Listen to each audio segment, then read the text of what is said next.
I know I said this in the previous video, but I do really believe that layers are the actors that inhabit the stage, which is your composition. So to explore layers more in depth, let's open the type composition.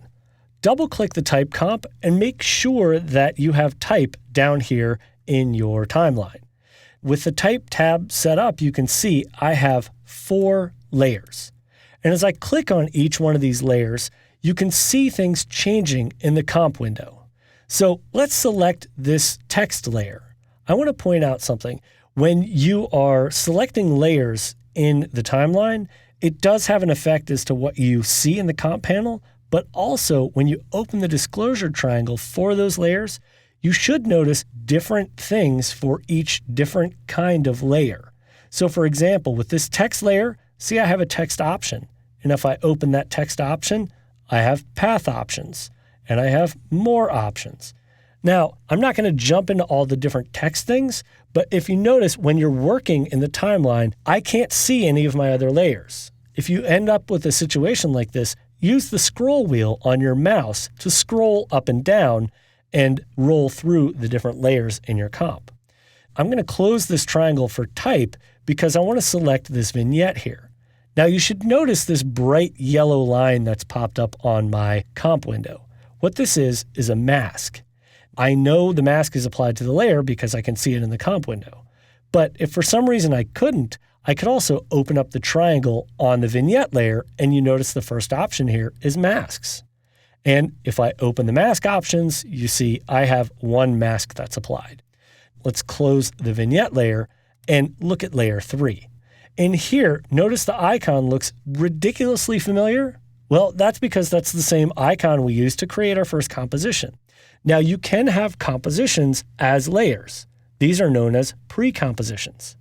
Now it's interesting, if you double-click a pre-composition layer, it will open that other composition.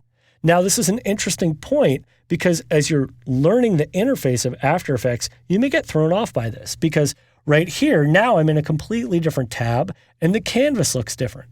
That's because this is a completely separate composition which contains its own set of layers. Now what's kind of cool about this, any changes I make in this composition will be updated in the other one. So to show you what I'm talking about, let's turn off the visibility of the yellow layer by going over here to the left-hand side. See, layers have these eyeball icons that determine their visibility. So if you're a Photoshop user, that should be relatively familiar.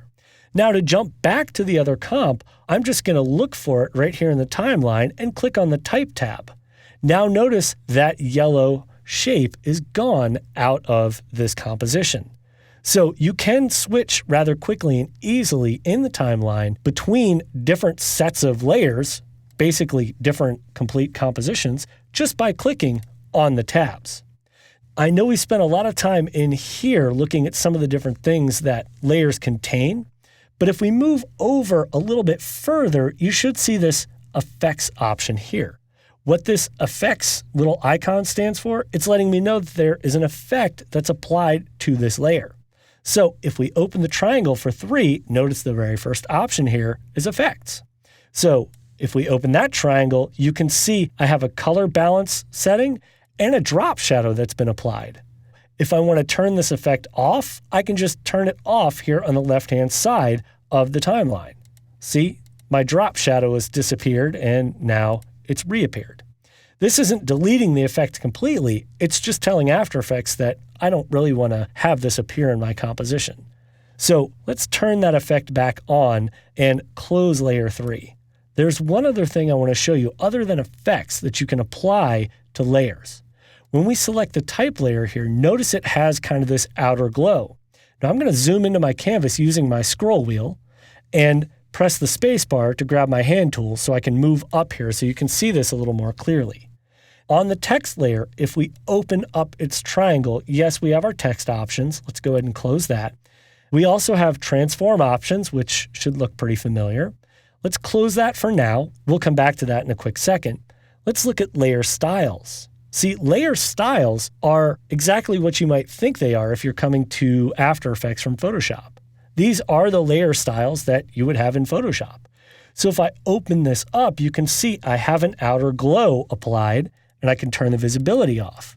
I also have a very narrow stroke, which is kind of hard to see, but let's turn on the outer glow. I can make adjustments to this by opening its triangle and then hovering over any of the specific parameter values. And if you click and drag, that will allow me to drag it up to the right or down to the left and make an adjustment as to that specific setting. This works with any of the settings within the timeline. Now, let's close the text layer and move a little bit further over to the right here. These switches in this parent section, if you don't see these in your timeline, you can pop up any of these options at any point just by right-clicking right next to the layer name and going to columns. See, columns are a way of organizing what you're seeing in your timeline on a horizontal level. So right now, I have parent and modes selected. If I don't want to see one of these options, I can just click on it and it will disappear out of my timeline. Now let's move all the way to the right. I want you to pay attention to these solid color lines. See, these lines determine exactly when these objects are going to appear in the composition. Now, this little thing right here, the big yellow guitar pick kind of looking thing, is actually the current time indicator. So if you click and drag on that, it's moving the playhead, if you will, to different points in time, and that is allowing me to see the animation. I can trim when a layer begins just by hovering my mouse over one end or the other. I just happen to be trimming the endpoint by clicking on the left side. Now, once you hover over, click and then drag, and notice if I drag it past my current time indicator, I've trimmed the length of that layer. You can also change where that layer lives in the timeline by clicking on it and dragging to the left or back to the right. Now look in the upper right corner of the interface. See that info window?